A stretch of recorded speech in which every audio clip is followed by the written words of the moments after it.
Salut Dimitri, go Salut live. Yann, salut à tous, go live. Mais alors tu vois, ce qui est très bizarre, c'est que ça fait que 4 secondes et demie qu'on parle et il y a marqué live 15 secondes pendant l'enregistrement. Alors je ne sais pas, comment ça fonctionne ce truc. Ouh. Hogwild 96 en direct de Sturgis devant 5000 personnes qui n'ont pas payé leur billet. Et qui On va n'aime pas parler le catch. et qui n'aiment pas le catch. On va parler de ça tout de suite. C'est parti.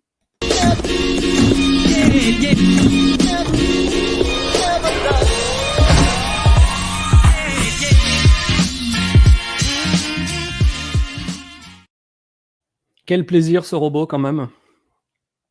Ah, ça fait du bien de le retrouver quand même. Alors, Hogwild, on va rappeler dans le contexte comment est-ce que le pay-per-view avait été reçu par les fans de catch. Sur les sondages de l'époque, 44% avaient dit que c'était un bon show, 37% avaient dit que c'était un show mauvais et 20% avaient dit que c'était un show moyen. Qu'est-ce que tu as à dire par rapport à ça, mon cher Dim? Je pencherais vers chaud moyen, moi, plutôt. Si on Mhm. arrive à mettre de côté... Oh, dis donc, un beau visuel de Quelle, catch, hein. quelle beauté. Oui, oui, et si on arrive à mettre de côté la foule, qui, comme on l'avait déjà évoqué dans des Monday Night War, à l'époque, moi, je voyais ces images de Hog Wild ou ensuite Road Wild comme les trucs les plus cool de tous les temps. Oh oui. C'était formidable, ça avait l'air totalement différent. C'était l'espèce de bulle d'air frais de l'année de catch. Du catch en extérieur, c'était beaucoup plus rare qu'actuellement. Et donc, du coup, c'était vécu comme quelque chose de immédiatement fantastique. Et là, en revoyant ces shows, entre toi, je sais que les klaxons, etc., tout ça, tu dois adorer. Alors, Les vrombissements des moteurs, les klaxons et le contenu même de la foule, ces gens qui, comme on l'a dit, n'aiment pas trop le catch et puis ont des comportements un petit peu borderline par moment, on en parlera suffisamment. il n'aime surtout pas les noirs. C'est exactement ce dont je voulais qu'on parle. Mais alors, l'histoire de voir le catch en plein air à l'époque, c'était d'autant plus frustrant que ça faisait partie d'un des pay-per-view qu'on n'avait pas la chance d'avoir sur Canal+. Donc c'était doublement frustrant. Et, euh, et Ah oui, sinon, moi je me rappelle que ce show, je l'avais découvert, peut-être c'était à l'époque de Casa ou Napster ou des trucs comme ça, parce qu'il me semble que j'avais le Rey Mysterio Ultimo Dragon uniquement ouais, en match seul, et ça me paraissait incroyable de voir du catch sur des graviers avec les motos. Enfin, visuellement, c'était ouf. Et je pense que j'avais pas encore tous les outils pour analyser cette foule. les as-tu aujourd'hui? Oui, j'aime à penser que oui. Ah oui, oui, oui. Mais moi qui ai reviewé pour la nuit des temps Fall Brawl 1980, ah non, Road Wild, pardon, 99. Oui, voilà. Je peux te dire que là, en 1996, il n'y a aucune pétarade de moto, il n'y a aucun klaxon, comparativement. L'autre, Ah oui, oui, c'était bien vraiment, sûr. l'autre, c'était le truc le plus horrible de tous les temps. Là, voilà, il y avait rien de bien méchant, quoi. Mais comme tu l'as Rien dit, de ouais, méchant. moi, ce que j'ai trouvé dans ce show absolument incroyable, c'est que à la fois, on a tellement de trucs vraiment bien, voire super bien, et on a parallèlement une quantité incroyable de choses qui sont intolérables, quoi. Oui, et les choses super bien sont pas accueillies comme telles par le public, Ah oui, souvent. parce que ouais. Premier pay-per-view, je crois, hein, de la WCW, avec le logo du pay-per-view sur le ring.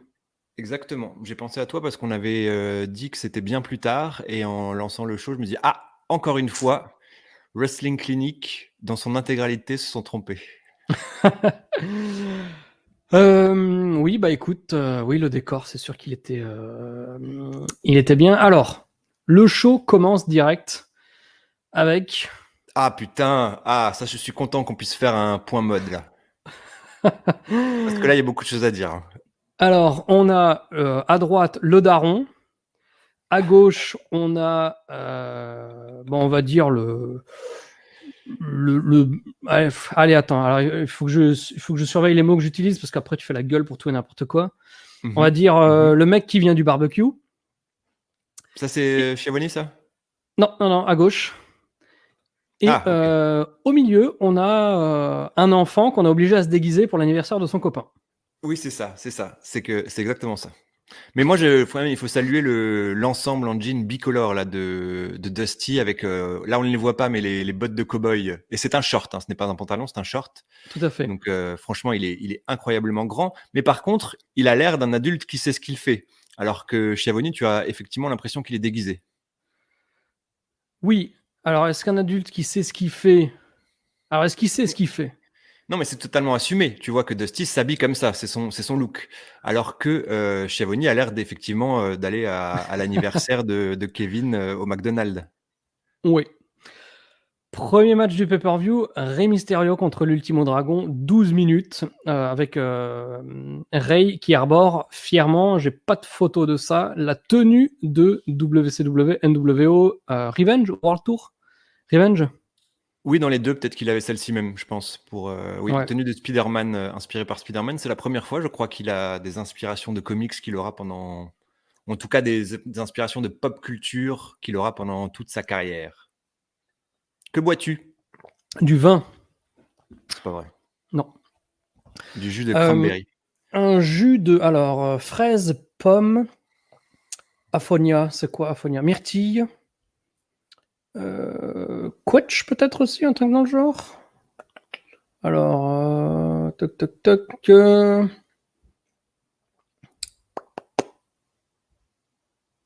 Donc Ah pendant que tu oui, cherches raisin aussi, voilà. Hop là. pendant que tu cherches le contenu de ta boisson, déjà, dès le premier. Alors, déjà, le choix d'opener avec deux lutteurs, luchadors, étrangers, etc., ça te donne quand même un petit peu la teneur de ce qu'on va voir pendant le show.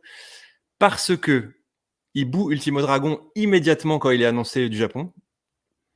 Tu vois des images de mecs qui disent Get out à Rey Mysterio.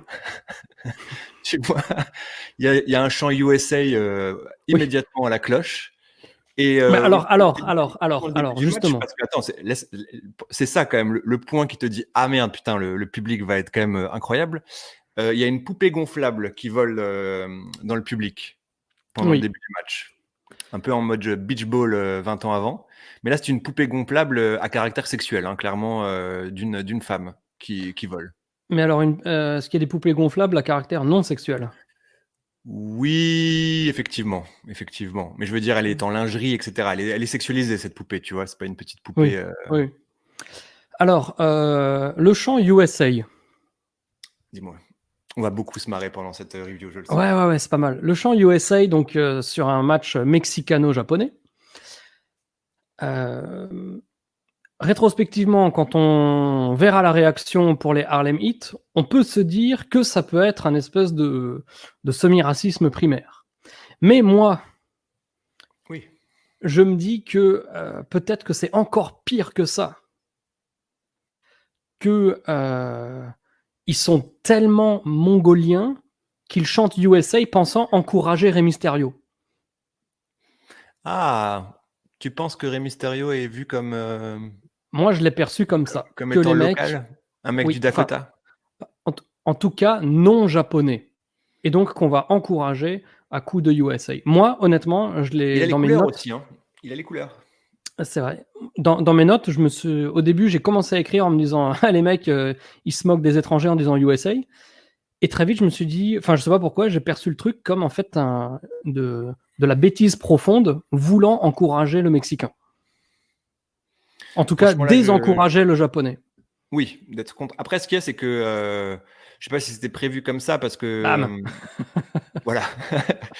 Je sais pas, mais Ultimo Drago bosse très très rapidement comme heel dans le match. Je sais pas si c'était autant prévu ou si c'est vraiment on the fly par rapport au public, etc. Parce que tu vois qu'il chambre pas mal le public. Je suis pas sûr qu'en temps normal, dans une salle normale, ce match-là se serait passé de cette façon-là.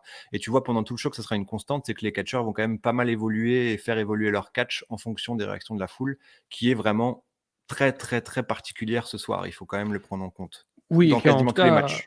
ouais, qui est extrêmement différente de ce qu'on aurait pu voir, comme tu dis, dans un show normal, ou Oui. probablement ce genre de match qu'on ne voyait jamais nulle part aux États-Unis en 1996 aurait été reçu peut-être de la manière traditionnelle, c'est-à-dire un peu frileux au début, et puis au bout de 12 minutes, pas ovation, mais reconnaissance pour l'effort fourni, quoi. Oui, Exactement. Et quel effort fourni. Franchement, c'est de l'action Ah oui, formidable. Même, on est quoi, 24 ans après, c'est quand même vraiment fou, quoi. Quand tu vois ces matchs-là, ça n'a pas vieilli d'un poil. On a déjà tout dit, hein, par rapport à Rey Mysterio déjà, alors qu'il est là depuis 1 mois et demi, hein, mais en termes de fluidité, d'exécution, rapidité, précision, le timing, plus le et en plus danger dans de la des plateforme. conditions exactement, et en plus dans des conditions particulières parce que le ring est surélevé. Ça m'a rappelé les souvenirs, tu sais, du premier show Dragon Gate qu'on avait vu à Phoenix, Ah oui, ce show où de le ring est merde. exactement, où nous on était, c'était la première fois qu'on voyait Dragon Gate, je crois, hein, et qu'on était Oui. très excités de voir, des manœuvres de high fly et cetera, et qu'on a vu que le ring était sur une plateforme bien plus élevée que celle-ci, par exemple. Le ring était quand même Oui, tout très à fait, parce élevé. qu'en fait, c'était dans une espèce de boîte de nuit. Donc Oui, Phoenix WrestleMania 26.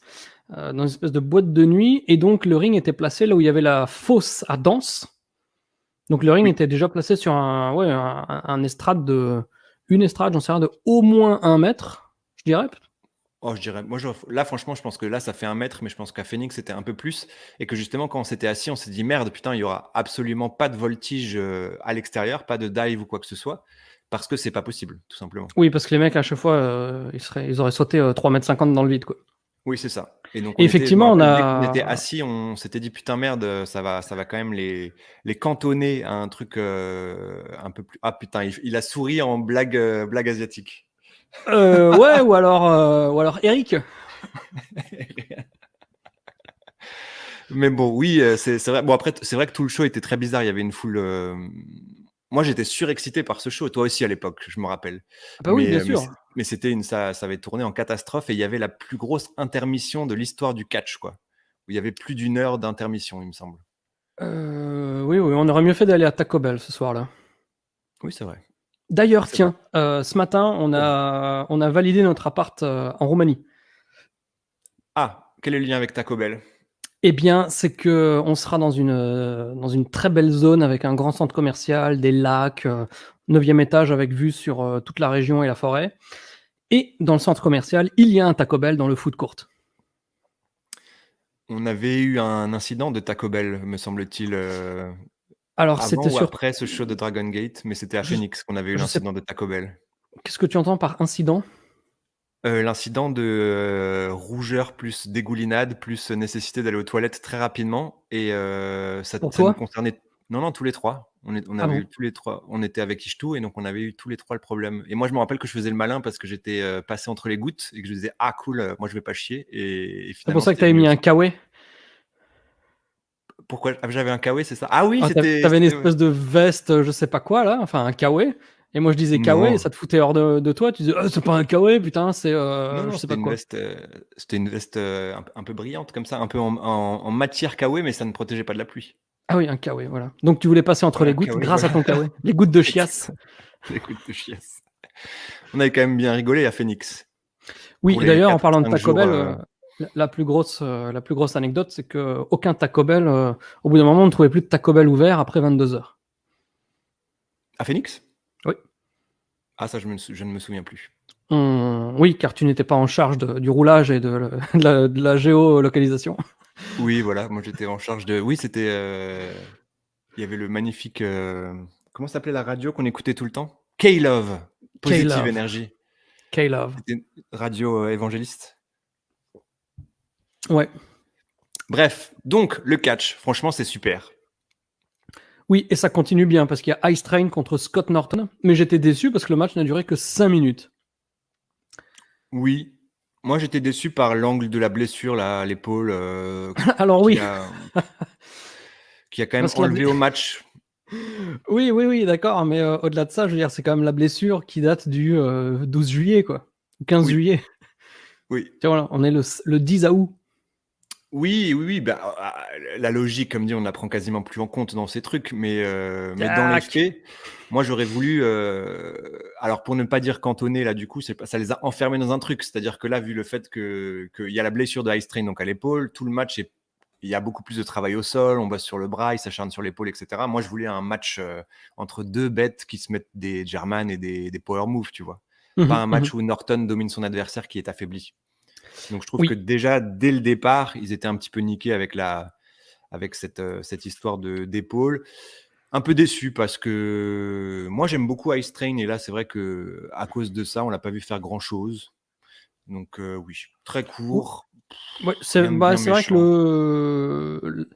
le finish soumission à cause de blessures, alors que les deux mecs sont des gros powerhouse et on leur donne Oui, que 5 minutes, c'est très décevant. Mais dans comment dire, la diversité du booking, je trouvais que c'était vraiment top. En tout cas, au début, de me dire d'abord il y avait les petits voltigeurs mexicains et maintenant il y a les grosses brutes. Donc il y a tout de suite, on mesure pleinement la diversité du produit WCW. Même si voilà, après c'était dans dans la forme, c'était pas aussi excitant que le fond.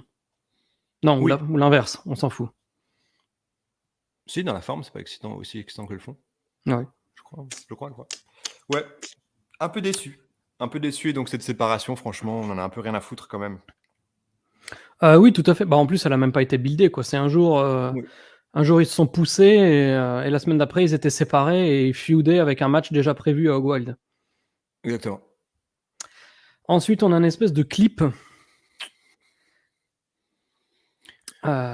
sur Ric Flair et compagnie, là, c'est ça, non? Ou les... Ric Flair et compagnie, oui. Ouais. Et Vincent Euh, ouais, ouais, pour les ouais. amateurs de football. On est là, on est clairement avec au moins 10 ans de retard en termes de production audiovisuelle. C'est-à-dire que tu copie-colles ce clip dans l'émission NWA de Jim Crockett en 1986, ça passe inaperçu. Mhm, mhm. Donc, soit à l'époque, ils auraient eu 10 ans d'avance, soit en 96, ils ont effectivement 10 ans de retard, tu vois. Alors là, c'est l'inverse, c'est que du coup, en termes de forme, effectivement, c'est bof bof. Mais par contre, en termes de fond, moi, j'ai trouvé ça super. J'ai trouvé ça hyper cool que Ric Flair ne hurle pas. Non pas que je n'aime pas quand il hurle, hein, mais là, tu voyais que le ton était un peu plus solennel parce qu'on parlait de son ami Arn Anderson et que du coup, moi, j'ai beaucoup aimé cette petite promo dont l'intonation était complètement différente de ce que Ric Flair nous propose à la WCW. Donc, j'ai vraiment bien aimé le côté touche pas à mon BFF là. Et ouais, non, vraiment, vraiment cool. Et puis, il positionne bien les bases de. Enfin, il dit clairement ce qu'on pense depuis quelques mois, c'est que maintenant, il n'y a plus d'affinité, il n'y a plus d'alignement. C'est la NWO contre la WCW.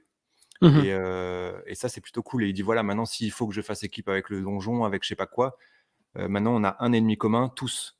Et on est tous contre la NWO. Et ça, je trouve que c'est plutôt chouette. Ça dure pas très longtemps, mais ça pose bien les bases pour la suite.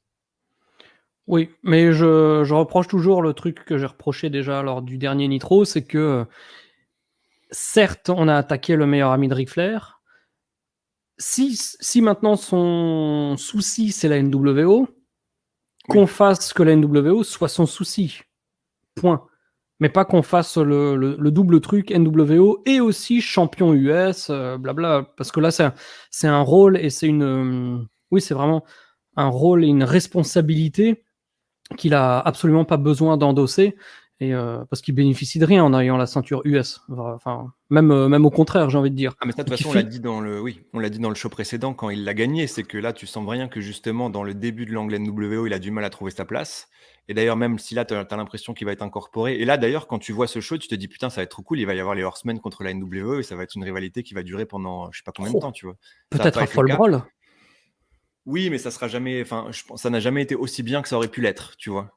Et là, quand tu dis ça, tu dis putain, ça va chier pendant longtemps. Il y a multiples possibilités, il y a trop de trucs à faire et ils l'ont jamais vraiment fait, tu vois, parce que les Horsemen auraient dû être les adversaires légendaires de la NWO pour moi, tu vois.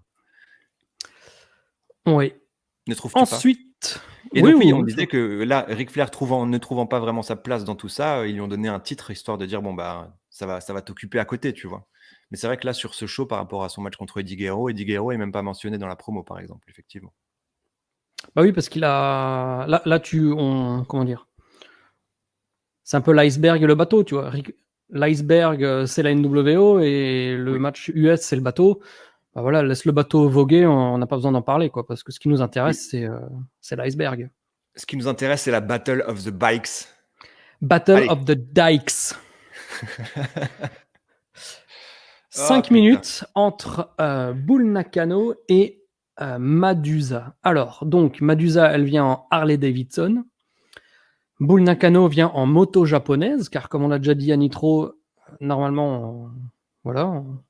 La pub, c'est pour Harley Davidson. Bon, en même temps, s'ils avaient dit elle vient en Yamaha, je pense que Yamaha se serait fait un petit plaisir de Mais porter ils plainte. disent beaucoup le nom quand même. Ah bon? Ah d'accord. Je Ah oui, ils pas. disent plusieurs fois que c'est une Honda. Ah d'accord, Ils d'accord, disent d'accord. plusieurs fois que c'est une Honda, comme le combattant de Street Fighter. Oui. Comme Rousey. Honda Rousey. Ouais. C'est la catcheuse. Ah, la quelque chose. Eh ben écoute, parle-nous de ce finish, mon cher Dimitri. Oh, putain de merde. Putain de merde.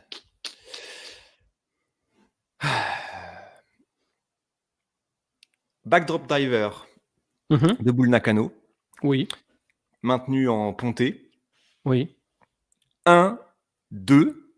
Madusa lève un bras, mais vraiment de manière extrêmement claire. L'arbitre ne compte pas jusqu'à 3. La cloche ne sonne pas. Bull Nakano et Sonny Ono se barrent en mode on a gagné. Oui. Moment de confusion, parce que évidemment qu'ils n'ont pas gagné. Et donc, vu que la stipulation, on l'a expliqué dans la Monday Night War, vu que la stipulation c'est le vainqueur a le droit de détruire la moto, De l'engin l'autre. de l'autre, pensant qu'ils ont gagné, Sonny Ono il sort du ring et il vient détruire la Harley Davidson. Quand je dis détruire, c'est il vient taper délicatement sur la selle, le seul endroit qu'on ne peut pas détruire. Ouais. Ça, vu que le match n'est pas fini, c'est donc interdit. Donc disqualification. Oui, mais alors déjà, attends, arrête-toi là. Vu que c'est interdit, qui l'a dit? Quand? À quel moment? Personne. C'est toi qui l'as déduit. De quoi? Que c'est Bah, interdit de toucher à la moto de l'autre pendant le combat. c'est dans la logique même du catch. C'est surtout la Oula. stipulation que le vainqueur a le droit de toucher à la moto de l'autre. Donc si tu n'es pas encore vainqueur, tu n'as pas le droit de toucher la moto. Pour moi, c'est pas logique. De comment ça? Qu'est-ce qui n'est pas logique? Développe. Bah, c'est pas parce que je vais venir trifouiller ta moto que je vais être disqualifié. Hop, attends. J'ai coupé là. J'ai Bah, dans le enlevé cadre de cette stipulation, oui. S'il n'y avait pas la stipulation, trifouiller la moto, ça me paraîtrait être. Qu'est-ce qu'il fait? Je rebranche. Ah putain. S'il y avait pas la stipulation, tu m'entends toujours ou pas? Oui, bien sûr, bien sûr. Ah d'accord. S'il n'y avait pas la stipulation, trifouiller la moto, ça me paraît être légal. Mais par contre là, vu que l'intérêt de la stipulation, c'est d'avoir le droit quand tu as gagné, par définition, ça me paraît vouloir dire, tu n'as pas le droit tant que tu n'as pas gagné. Mhm. Mhm. J'essaye de faire sens dans un truc qui pue la merde et qui n'en a pas. Hein. Oui, Je bien me fais sûr, bien l'avocat sûr, de bien la sûr, bien sûr. WCW. Oui, bien sûr, bien sûr. Moi, ce que j'ai beaucoup aimé surtout, c'est Sonny Ono qui détruit la moto en donnant un petit coup de marteau sur la selle en mousse. Bon, en même temps, je pense que le marteau est plus lourd que lui, donc c'est compliqué, tu vois. Wow, wow, wow, wow. Bref, qu'as-tu pensé de ce finish, toi? Oh, bah écoute, Moi, ce que j'ai mon pas rôle n'est compris, pas là c'est pour me prononcer. Hein. ce que j'ai pas compris, c'est est-ce que c'était volontaire ou pas cette espèce de faux compte de 3 là? Parce qu'il y a une bonne dizaine, quinzaine de secondes de confusion quand même. Moi, j'ai envie de dire que c'était effectivement voulu et que c'était l'histoire qu'ils voulaient raconter. D'accord. Bah alors ils l'ont plutôt bien joué parce Que que les Japonais sont des cons, que ils ont cru qu'ils ont gagné alors que non, et que comme ils sont cons et qu'ils ont cru qu'ils ont gagné, eh ben ils perdent. dans leur pays, il suffit de compter jusqu'à 2 au catch et après tu as gagné. Ich ni. Voilà. Donc très très très très bizarre. Ensuite, Madusa va lui piquer son petit sledgehammer là et cette fois-ci elle va détruire la Honda qui est appelée Honda. Comme Grosse Rousey. pop. Grosse pop des motards. Ah bah oui, bien sûr, hein, t'imagines. Oui, on est dans les, Même s'ils ne viennent pas de Dijon.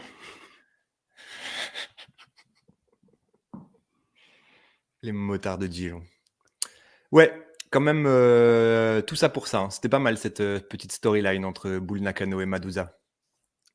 Oui, oui, oui, surtout qu'il n'y avait pas de storyline et que le match a duré 5 minutes, quoi. Mhm.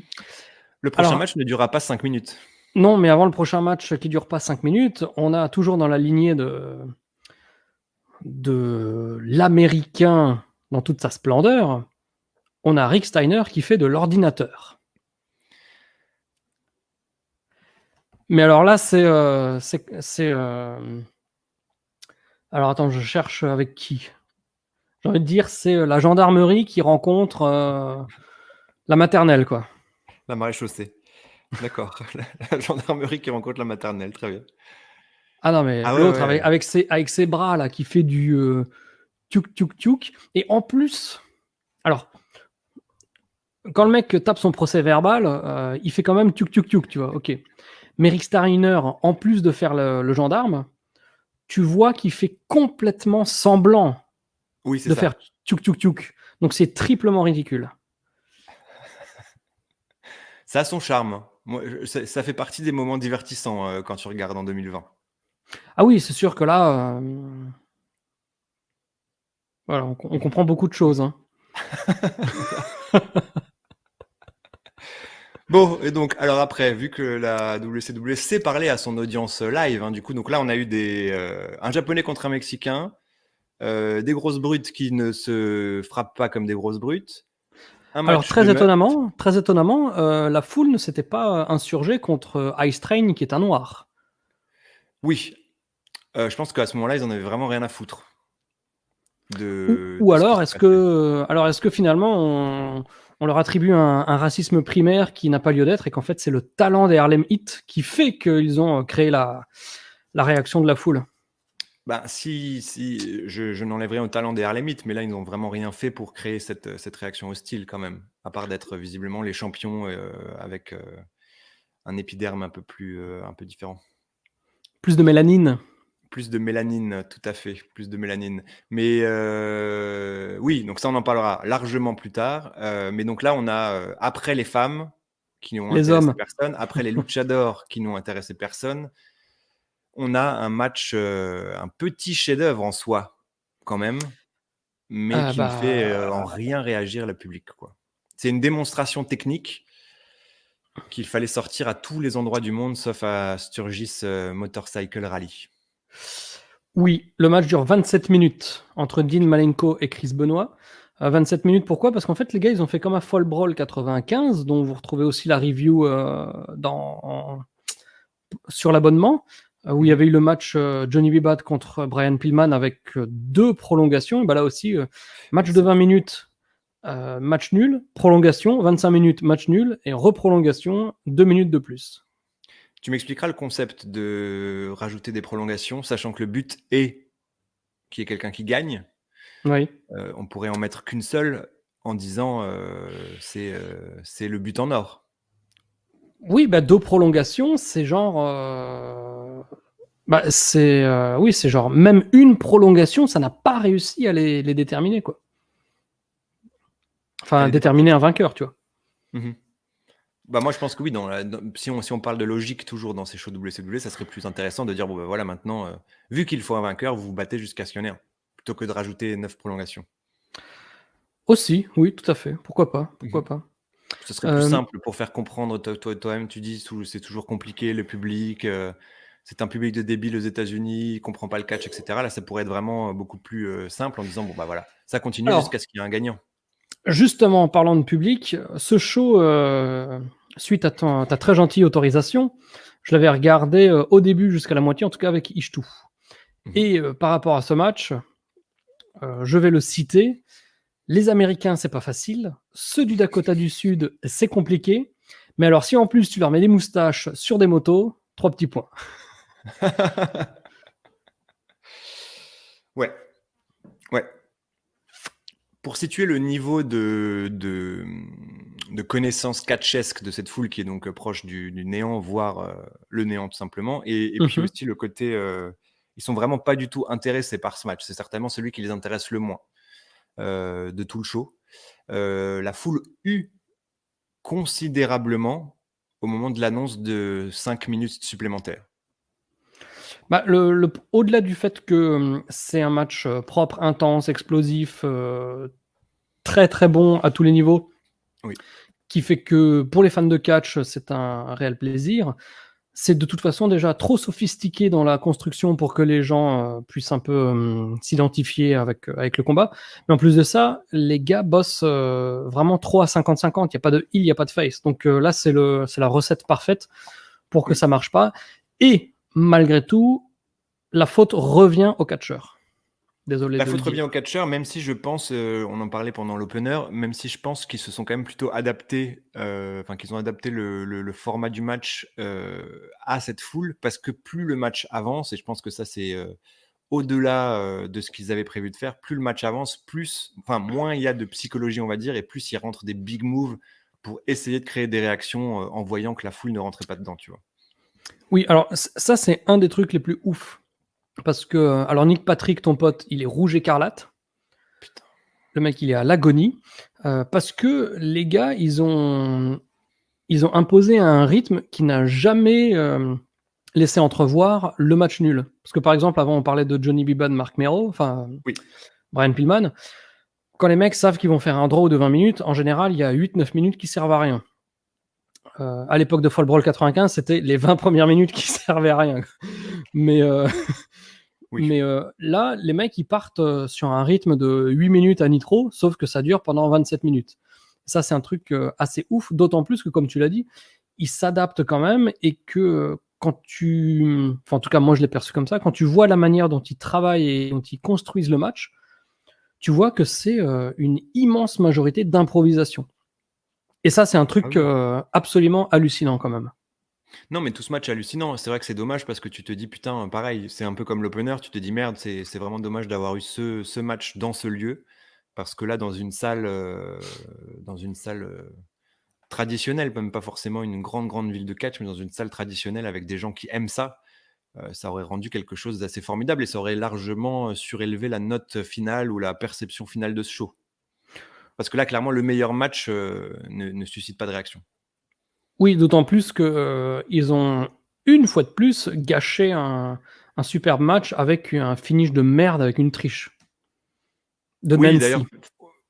oui, c'est ça, Woman intervient, c'est quoi? C'est STFU là de Malenko et donc Woman vient lui gratter les yeux là et petit paquet, pour la victoire. Au bout de 27 minutes, alors qu'il y a eu 29 possibilités de faire la même chose plus tôt, Oui, c'est toujours compliqué. mais niveau catch storyline, j'ai trouvé que, contrairement à beaucoup de cas où tu comprends ce qu'ils ont voulu faire et vu la construction du match, c'était raté. Là, j'ai trouvé que c'était réussi. Alors évidemment, ça n'a pas d'impact parce que le public s'en tape. Et donc, si le public s'en tape, toi, quand tu regardes, tu t'en tapes aussi. Mais par rapport à ce qu'ils ont créé dans le match, j'ai trouvé que c'était un vraiment très bon moyen de à la fois protéger Chris Benoit et d'élever Dean Malenko, qui pour le moment était au niveau du cruiserweight Rey Mysterio et qui maintenant est ce semi junior, non, comment dire, junior heavyweight plus, on va dire. Oui. Ah oui, non, c'est clair que mais de toute façon, là, il faut prendre ce show, enfin voilà, c'est ce que je disais au tout départ, il faut enlever la foule et si on enlève la foule, on comprend quand même qu'ils travaillent sur le futur et cetera et cetera. Par contre, sur le présent, là, dans cette soirée dans le Dakota du Sud, c'est très compliqué. Après pour la suite, je pense qu'ils plantent des graines intéressantes dans ce show, même si les Oui, gens ne voient même pas la présence de ces graines. oui, et la suite, elle est un peu plus agréable car la nuit commence à tomber pour le match par équipe entre les Aïe, Steiner et les Harlem Heat, accompagnés de Sir Cerise. Donc, comment dirais-je? Alors oui, bah voilà, donc la, fou- la foule, elle ouais. est immédiatement en mode Ku Klux Klan, quoi. C'est c'est exactement ce que je me suis dit. Je me dis: «Putain, mais c'est pas un rallye de moto, quoi, c'est un rallye du Ku Klux Klan, quoi, le truc». C'est incroyable. C'est, après c'est horrible, hein, parce que vraiment je tiens à vraiment préciser mon propos. C'est le match le plus fun du show, mais vraiment pour toutes les mauvaises raisons. Qu'on soit bien clair là-dessus. C'est qu'il y a une hit, nucléaire contre les Harlemites via racisme, sans limite et ça pop dès qu'ils se prennent un truc, enfin c'est une foule qui est incroyable et ça c'est encore plus contrasté parce que pendant tout le show, ils en ont rien à foutre de tout et là, tu vois des scènes de liesse quand tu as le noir qui se prend un coup de poing, quoi. Mais alors Donc pourquoi ils n'ont pas c'est bougé pour Ice Train? Je me pose la question, tu vois. bah, je pense que comme dit, les Harlemites, se font siffler, je pense parce que c'est le symbole du champion, le symbole qui puisse être vitrine et cetera, tu vois? Ah, genre Ice parce que Train les en Noirs ont une ceinture, ils ne sont pas worthy de notre considération? Alors que si bah, là, c'était juste je pense que lambda, ça nous dérangerait c'est pas la mise plus. c'est la mise en avant du noir, je pense, qui dérange. Mmh. Tu vois, l'accès aux sphères d'élite qui dérange. Je pense que le noir ne dérange pas pour cette foule de Sturgis. Le noir ne dérange pas quand il est en deuxième match du show et qu'il perd. Par contre, quand il est des champions contre les Steiner Brothers américains, ça c'est plus compliqué, tu vois, en Un termes peu comme d'acceptation. Taubira quand elle est passée de maire à ministre. Voilà, admettons. Je sais pas si elle était maire. Elle n'était pas mère, je crois, Christine Taubira. Non. Non, elle était garde des Sceaux. Mais du coup, Pourquoi parce que comme son assistant avait tout le temps envie de vomir. comme les Godwin. Ah oui, pas mal, pas mal. Bon,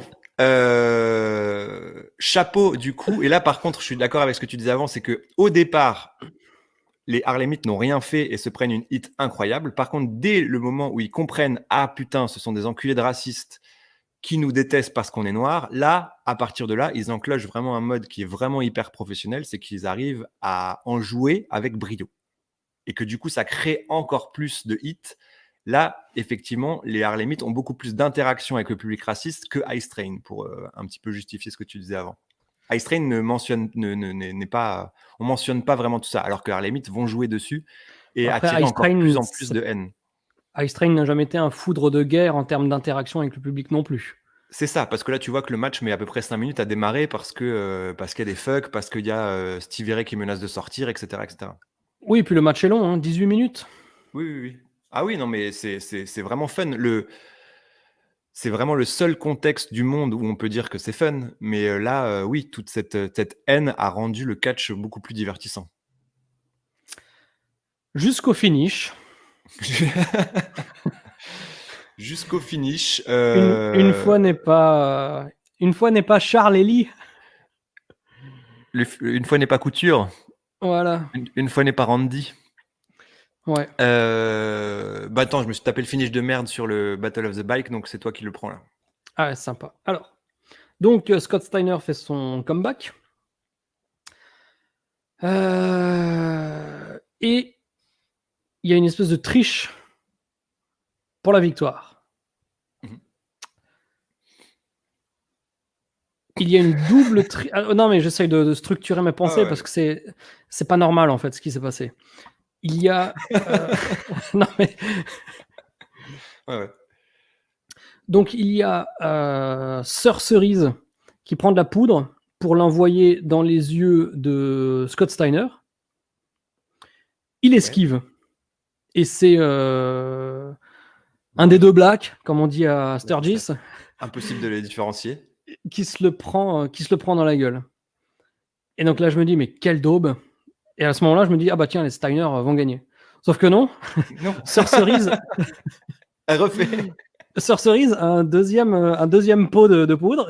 Et là, elle envoie vraiment la poudre sur Scott Steiner qui est aveuglé.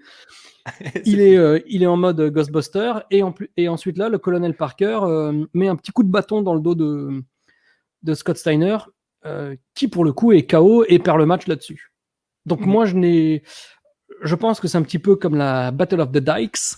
C'est que c'était voulu. C'était pas un raté ni rien, quoi. Ah non, C'est oui. que ils se sont dit, ah tiens, on va jouer avec les émotions du public, on va faire une triche, mais elle va se retourner contre nous. Mais heureusement, comme on est des vrais bons méchants avec toujours un plan B sous le coude, et ben on a un deuxième. Un deuxième sac de poudre. Oui. Et imagine WrestleMania 9 si Mr. Fuji avait un deuxième sac de poudre. Des fois, on est vraiment quand même très copains, hein, putain. Je me disais, putain, mais imagine l'histoire si ça avait été si Mr. Fuji avait pensé à un deuxième paquet de sel. Eh ben oui, Bret Hart et Hogan n'auraient jamais été champions. Bah ouais, putain, ça aurait changé l'histoire du catch. Tu vois, là c'est pareil, on peut se dire la même chose. Imagine Ouais. si Sir Cerise. Ouais, jusqu'à après-demain à Nitro, quoi. C'est ça. Donc oui, franchement, à voir quand même. Tu vois, ça c'est vengeance de quelques années d'esclavage, tu vois. Mais match à voir quand même par rapport au public. Oui, bah oui, parce que enfin on a ce que Du catch. Oui, on a une interaction avec le public qui fait Mhm. partie à 99% de ce qui fait la beauté du catch, quoi. Oui. Le 1% supplémentaire étant les stéréotypes qui ont contribué à perpétuer le racisme, le sexisme, etc., n'est-ce pas? Mais Quel oui, non, sexisme? franchement, ah non, non, mais j'ouvre le débat. Mais non, mais le catch a contribué, je pense, c'est un élément parmi des milliers d'autres, hein, mais je pense que le catch a contribué à comment dire? Je réfléchis moi-même parce que je me dis: «Est-ce que j'ai envie d'en parler?» Je ne sais pas trop.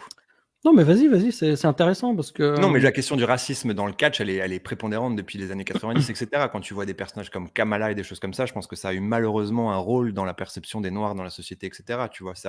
Le catch a été un vecteur de oh, racisme je pense incroyable. pas.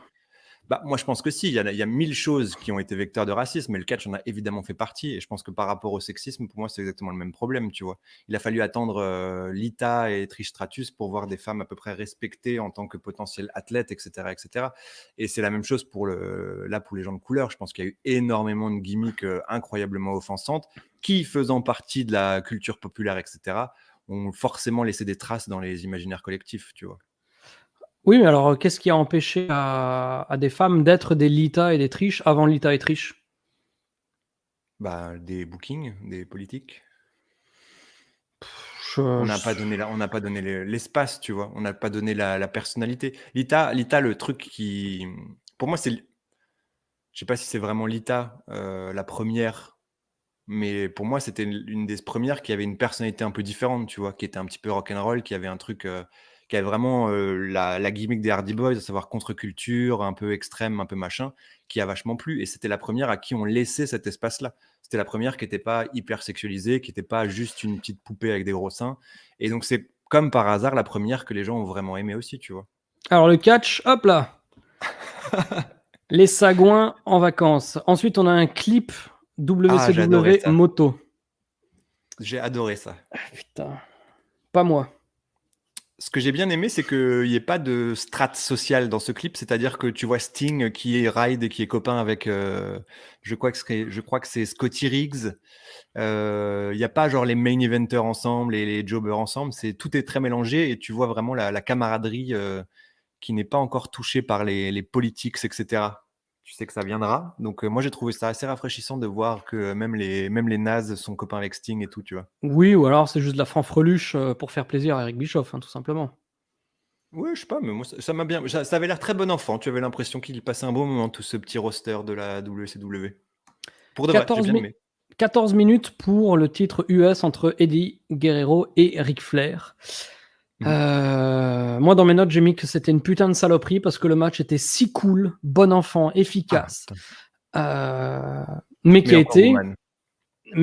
Attends, hein, donc ça fait quoi? Ça fait un, 2, 3, Bah, tous sauf, Rey, 4. Ultimo Dragon, hein.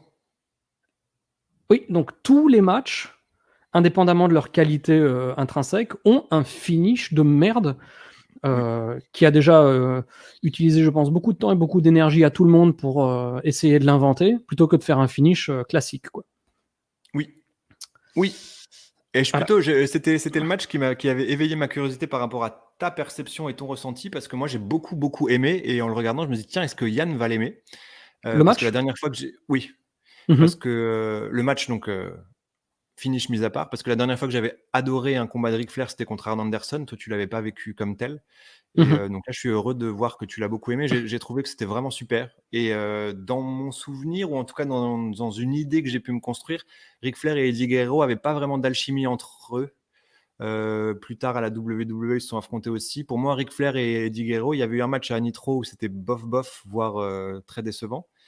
Heu, J'avais oublié ce match en fait. J'avais oublié qu'ils avaient sorti ce match-là qui est vraiment, vraiment génial. Un des très bons matchs de Ric Flair dans cette période là où il y en a quand même de moins en moins, tristement. Mhm. Je pense que c'est le seul très bon match de Ric Flair, bah, en 1 an, parce que là on va bientôt boucler la boucle de la première année, ouais, il y a eu celui contre Arn Anderson et celui-ci, pour moi. On n'a pas regardé les pay-per-view entre Fall Brawl et Slamboree. Oui, bon, ça m'étonnerait qu'il y ait des bijoux de Ric Flair, cachés. Eddie mais Guerrero, ouais, il c'est est cool. vachement over auprès des hommes et des Oui, enfants. oui. Ça, c'est la Enfin, veste de dresseur de lion, ça, hein, le cirque, les gens adorent. Non, ça va? hop là. Putain, mais franchement, t'as vraiment l'impression que là, en plus, sur cette photo, elle est pas flatteuse, hein. Alors là, avec Dusty Rhodes qui prend la main de Schiavone, ça fait Oui, un oui. peu les mecs taulards, genre allez, on va tous à la douche. Non, non, je veux pas, je veux pas, pas aujourd'hui. Ah putain. Ensuite, donc Eddie Guerrero perd. Il a quand même quelques fois triché un petit peu à la Ric Flair, Eddie Guerrero pendant ce match. Oui, C'était sympa. oui, Mais voilà, donc de nouveau, Nancy, je sais pas quoi, et triche de Ric Flair qui, comme tout. En fait, au début, moi je me disais, franchement, il a pas besoin de gagner avec une triche, etc. Mais en fait, ça fait partie de Ric Flair, quoi. Il n'y a pas ah un oui, match qui soit autorisé à gagner sans tricher parce que c'est le dirtiest player in the game ou je sais pas quoi. oui, Pourtant, en 1996, moi je ne le perçois absolument pas comme un tricheur. C'est ça comment ça? qui me dérange. Eh ben, je le perçois comme un Ric Flair Mmh. qui est capable de gagner et qui n'a pas besoin systématiquement de triche pour gagner. Mais comme il triche systématiquement pour gagner, pour moi, c'est de la merde, quoi. D'accord. Bah, il le book quand même pas extrêmement fort, hein, Ric Flair, quand même, depuis un an. Enfin, je suis pas vraiment d'accord avec toi. Enfin, je le vois différemment. Je pense qu'il est vraiment booké comme un naze, comme quelqu'un qui est, hors de son prime, qui est un peu dépassé, machin, et que du coup, ça pourrait légitimer le fait qu'il ait besoin de tricher pour gagner. Là, en l'occurrence, la triche, c'est rien de fou. En plus, c'est vraiment juste Woman qui lui tient les mains Qui tient les pieds. Ouais. pendant qu'il y a la prise en 4. Ensuite, on a la première utilisation de la musique de la NWO lors d'un show. Oui. À partir de maintenant, c'est WCW contre NWO pour la suite du show. Oui. Alors, donc ils ont fait un match d'un quart d'heure. Les Outsiders, Hall et Nash contre Luger et Sting. Mmh. C'est grosso modo, je pense, le même match qu'on va voir jusqu'à la fin des temps avec ces mêmes mecs en main event jusqu'en 99-2000. Hein. Mmh. Jusqu'au finish où ma question c'est est-ce que Quattro c'est Nick Patrick? La question se pose. En tout cas, la question reste posée, à la fin de ce show. On ne va pas trop avancer dans la temporalité. Oui, La question, c'est, on peut légitimement se la poser, est-ce que Quattro, c'est Nick Patrick? voilà. Parce que après ce match de 14 minutes, il y a le hot tag avec je ne sais plus qui. Hein, on va dire que c'est Luger. Je crois d'ailleurs que c'est Luger. Et genre Pendant qu'il une se minute coupe pas ses après, pecs là pendant 20 minutes comme un con. quoi? Mais Luger là, il arrête pas de faire sa pec dance là, pendant 1000 ans là. Attends. Tu arrives à le faire toi? Non, tu arrives pas à le faire. Ah, mais tu arrives pas à faire, bam bam bam? Bah là c'est parce que j'ai un t-shirt. Mais si j'enlève le t-shirt, Bah, écoute, j'enlèverai le mien et on en fera une commune. et on rigolera, ça relèvera plus du handisport que d'autres choses. Et donc, hot tag, et une minute après, triche de Nick Patrick, qui fait quoi? Bah, Qui c'est frappe un genou? c'est pas vraiment triche parce que justement, Non, non, je c'est l'ai fait re-regardé. Non, c'est fait d'une certaine manière à ce non, que tu puisses se dire: «Peut-être que c'est involontaire» et cetera. Si, bah jamais de la si, vie.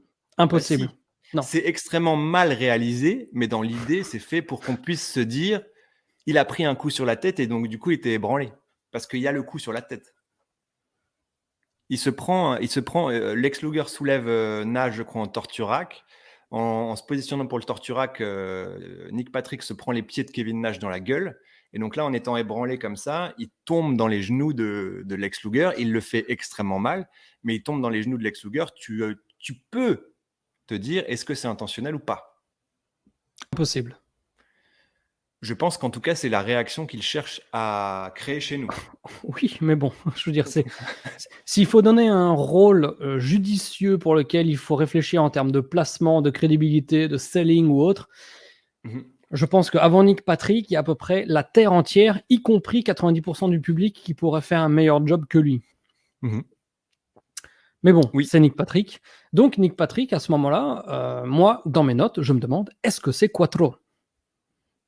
Alors attends, parce que là je t'ai dit, si on prend la chronologie, donc là, il tombe en gros dans les pattes de Lex Luger. Là, tu te dis, c'est peut-être intentionnel, peut-être que ça ne l'est pas, etc. Mais après, il fait un compte qui est pas un compte extrêmement rapide, qui est un compte rapide, qui justement crée le débat chez les commentateurs qui disent, est-ce que c'est un fast count ou pas? Et donc, t'en as qui disent oui, t'en as qui disent non. C'est pas genre 1, 2, 3, tu vois. Il le fait quand même.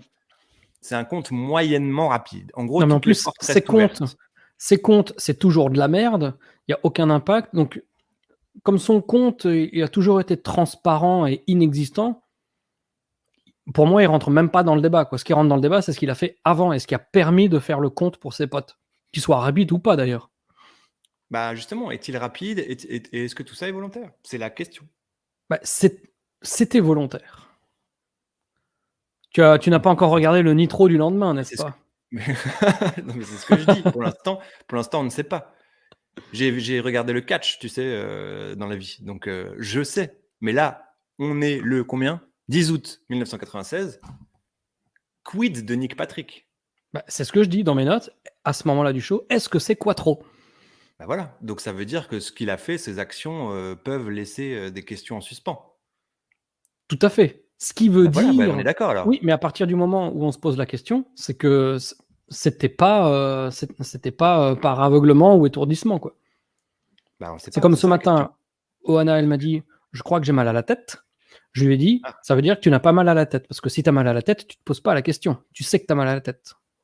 l'exemple est très bien Parfait. choisi pour, créer de la confusion. Moi, je pense que tu as très bien dit au début exactement ma pensée. C'est que des matchs comme ça, on va en voir 29 000. Et c'est le Mais, deuxième, et j'en ai déjà plein le cul. ah non, justement, moi, c'est de là que venait Ah. le mais, c'est que pour l'instant, on n'a pas encore vu 29 000. Et moi, j'ai apprécié.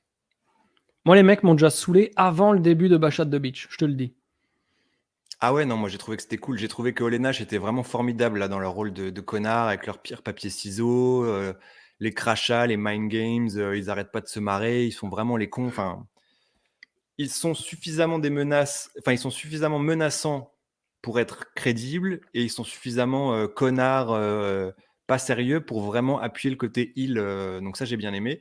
Et c'est surtout Sting, Lex Luger, on ne parle même pas de lui parce que tout est de la merde. Mais Sting, j'ai trouvé qu'il est vraiment génial dans ce type de contexte où il donne ce qu'il faut quand il faut, il laisse les méchants briller et quand lui brille, c'est pas au détriment du méchant, tu vois. Donc moi, je trouve Mhm. que Sting vraiment fait toujours un boulot incroyable et que vu qu'il est booké comme un débile profond depuis 1 an, on a quand même tendance à oublier qu'en 96, c'est quand même un des meilleurs mecs qu'ils ont dans leur roster, quoi. Oui. Donc, moi, je trouve que on l'a toujours dit, les pay-per-view WCW, c'est un petit peu des bulles à part. Je trouve que ça fait du bien de temps en temps, dans cette bulle, malheureusement, de se rappeler que Sting est quand même très cool. Parce qu'à Nitro, évidemment que tout est fait pour qu'on le déteste. Mhm. Nous deux, en tout cas. Mhm. Tu vois? Donc Mhm. moi, j'ai trouvé que c'était bien. Par contre, ensuite, le main event, ça, c'était un peu moins bien parce que ça, c'était Alors, vraiment long. WCW World Heavyweight Title entre Hogan et le géant, 15 minutes. J'ai trouvé ce match aussi cool que merdique. Vas-y, développe. Parce que, d'une part, il y a le génie de Hogan dans le sens où le mec arrive quand même à catcher en ne faisant rien. Mais alors, Oui. s'il ne faisait rien jusqu'à présent, là, il a fait moins que rien, quoi. Oui. Et pourtant, ça bosse, quoi. Enfin, ça réagit, etc.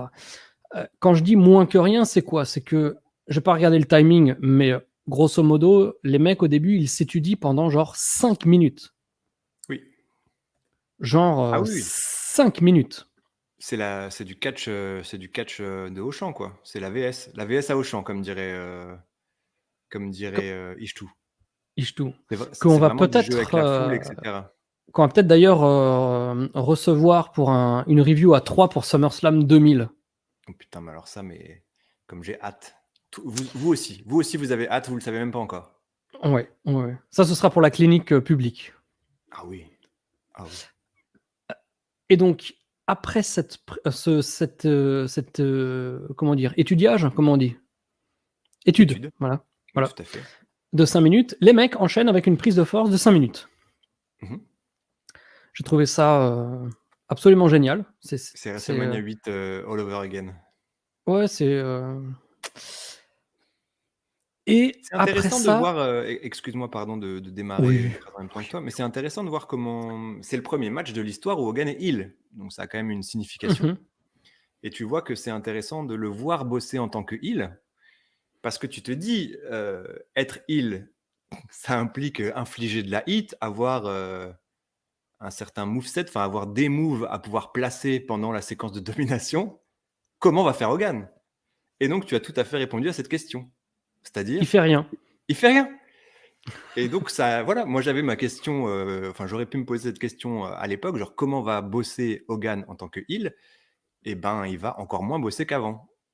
Il va travailler avec la foule. En gros, il va développer sa personnalité et il va le faire de manière merveilleuse. Mais par contre, dans le ring, en termes de catch, le fait qu'il soit heel, ça l'oblige à produire encore moins parce qu'il est incapable de tenir une hit décente pendant une dizaine de minutes. Voilà, c'est bien ça. Bonne nuance, oui, tout à fait. Malgré le fait que ça soit le catcheur, que ça soit, comment on avait dit Duggan, un catcheur technique incroyable. You're a great technical wrestler. Voilà, c'est ça. C'est ça. Bah écoute, il n'a pas vu ce match. Hein. Donc sur les 15 minutes, il y a genre 12 minutes de rien, jusqu'à ce qu'arrivent les Outsiders. Ouais. Ils vont se manger chacun un chokeslam de la part du géant. Ouais. À ce moment-là, Hogan va chercher la ceinture.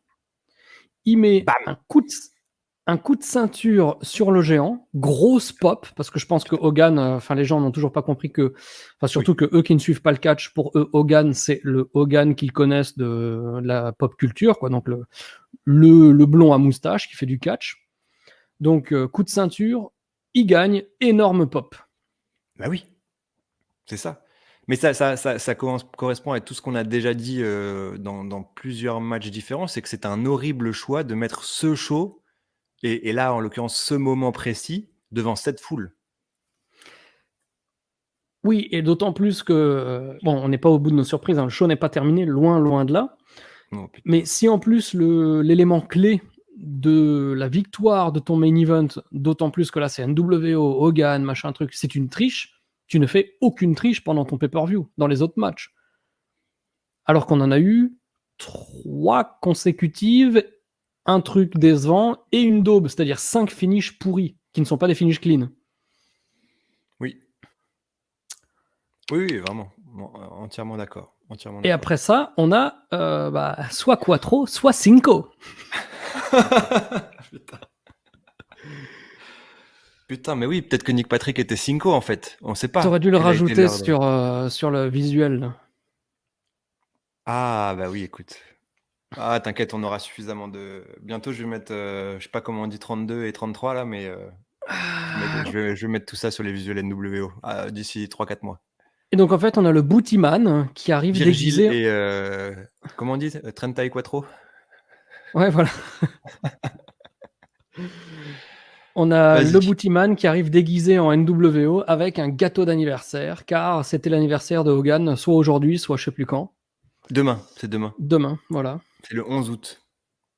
Très bien. Et donc, voilà, Bootyman, ami d'enfance. Voilà, je rejoins la NWO. Alors, on nous dit pas clairement que c'est Quattro. on nous dit que ça peut être Quattro, mais qu'on n'en sait pas vraiment plus. Mais il vient quand même déguisé en NWO avec un gâteau d'anniversaire, genre je t'aime mon ami d'enfance. Tout le monde est content, blablabla, blablabla. C'est un des pires heel turns possibles. Hein. Alors à ce moment-là, je me dis, c'est le Quattro le plus pourri de tout. Enfin, ils auraient pu mettre Alex Wright, je me serais plus dit, ah cool. Oui, bah oui. Voilà. Donc tout le monde est content. Ah merci, ah ouais, gâteau, cool. Sauf qu'en fait, alors je sais pas si c'est pour renforcer le côté enculé heel de la NWO, Mais en fait, même sur son ami d'enfance, tu peux y croire ça, qui lui ramène un gâteau d'anniversaire, et ben Hogan et les Outsiders lui rossent la gueule en disant on veut C'est pas de vraiment toi un dans la groupe NWO. marqué par l'ingratitude. Oui. Bah oui, peut-être qu'ils aimaient pas le glaçage, j'en sais rien, je sais pas comment, j'ai pas bien vu le gâteau. En tout cas, le public pop de nouveau, ils comprennent pas que la NWO c'est des méchants. Mais non. Et pour le premier show où tu les vois vraiment bosser, et en plus pour le premier show où tu donnes le titre à Hogan, pour moi, c'est une erreur fondamentale d'avoir mis ce title match à ce show-là. Là, pour moi, tu les faisais bosser dans un six-man tag ou un truc comme ça, parce qu'il n'y a pas encore eu un six-man tag avec Hogan. Tu mettais pas un match pour le titre devant cette foule. Pas possible. Pas possible. Il fallait vraiment un lieu où ils soient vraiment, vraiment considérés comme des heels et sifflés, etc., pour les établir comme la vraie menace de la WCW. Là, pour le premier show, quand tu te dis dans l'histoire du catch, le premier show de la NWO, c'est Hog Wild de 96 devant une foule de motards qui n'a pas suivi la story.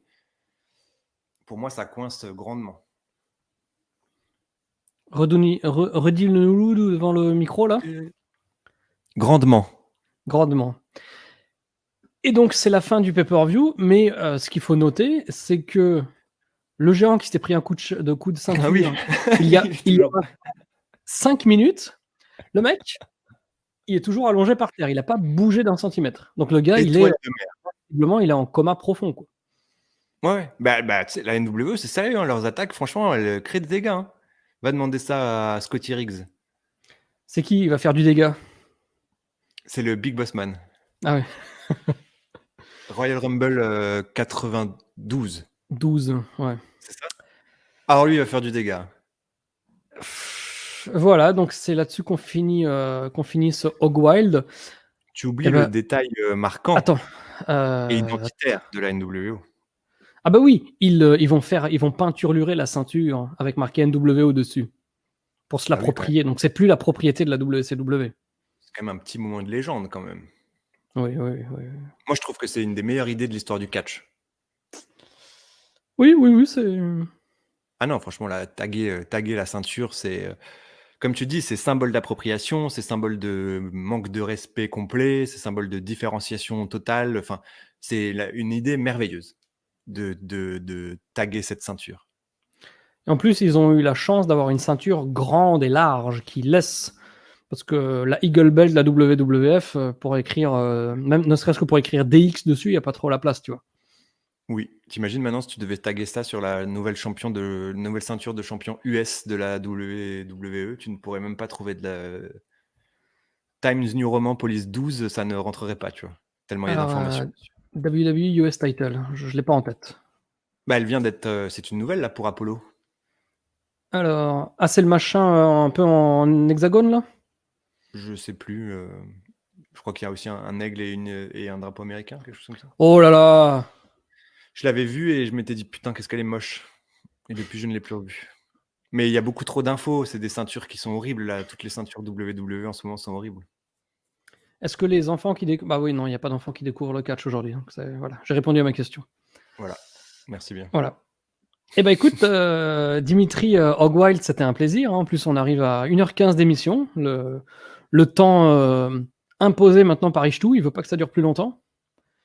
Oui, il a fait part de sa volonté aussi que ça soit un peu... Il disait que c'était trop long quand c'était 1h40. Oui, bah écoute, il a qu'à manger plus de chili con carne ou j'en sais rien, moi, tu vois ce que je veux dire. Mais de toute façon, personne ne l'écoute en une seule fois. C'est comme les... Oui. C'est comme voilà, les émissions, genre Missy Hayat, je l'ai écouté dans le tram en 5 fois, voilà, à chaque fois que je prends 5 minutes de tram. C'est vrai. C'est la nouvelle consommation de contenu vidéoludique. Voilà. Et puis, voilà, 1h20 de vidéo dans la semaine. Bon, maintenant, il y a Raw et Nitro qui arrivent après-demain. Mais voilà, vous avez de quoi faire pendant toute la semaine. Ça vous berce un quart d'heure, 20 minutes par jour, c'est ça. Qu'on soit présent dans votre quotidien. Parce que si on faisait un truc d'une demi-heure, vous le torcheriez d'un seul coup le premier jour. Et après, plus rien pendant une semaine. Non, là, voilà. Tous les jours, un petit quart d'heure pendant le moment qui vous arrange le mieux dans la journée. Milking it. Voilà. Bon, bah écoute, qu'est-ce que tu veux que je te dise, moi ? Au final, franchement, c'était pas si mal que ça. Parce que oui, c'était bien mieux que ce que je craignais. Oui, je pense que Hog Wild 96 ça va, c'est à partir de Road Wild que ça devient vraiment pourri. Heu, Celui où il y a Jay Leno, tout ça là, ça c'est des moments difficiles. Bah, écoute, on verra ça, on verra ça. En tout Ben, cas, Inch'Allah. rendez-vous après-demain pour Raw et Nitro et voir quelle Oui, sera la suite de tout cela. Et rendez-vous dans 8 jours pour SummerSlam 96. Donc, calendrier chargé pour les abonnés. oui, SummerSlam 96, on a hâte aussi. Voilà. Bon, Dimitri, merci. Tout le monde, merci. Merci à toi, merci à vous, merci à tous. Merci au catch, merci aux motos, Voilà. merci à Allez, Honda. au revoir. Yeah, yeah.